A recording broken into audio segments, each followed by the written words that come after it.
We've given much teaching on that over the years, and that is what God's doing. The only way you can get deliverance from the mind, your thinking, those wrong thinkings, those lustful thinkings, is when you offer yourself on that altar.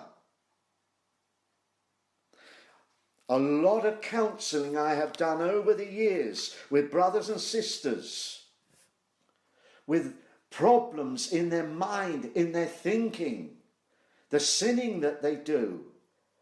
The problem is because they've not given themselves on that altar so that the fire of God, the Spirit of God, can start to transform, start to change, start to renew the mind so that they put on the mind of Christ, that new mind. There's the deliverance. And that's why so many are bound still in the mind. But that's what God's doing and will do. Why? What for? That you may prove what is that good and acceptable and perfect will of God. In other words, you can discern. You can hear the Spirit. You know what the Spirit is saying. You know God's perfect will, not the permissive will. It is the perfect will of God for your life, for your walk, what you say, what you do, where you go, what you encounter, everything. And once you experience the perfect will of God in your life, you cannot go back to the permissive.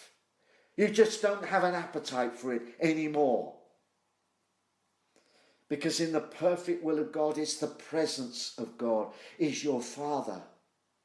And there's the difference. And there's the peace, the confidence, the faith, the anchoring.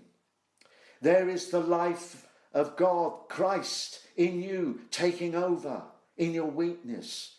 That is what it means. It's all there. The natural has to be surrendered up. Why? Because if you don't do that, you will always battle with your will, your stubbornness, your pride, which was the devil's downfall. And he's going to make sure you will be oppressed by that. And that is your deliverance from that willfulness, that selfishness, that pride, doing it independently of God. There it is.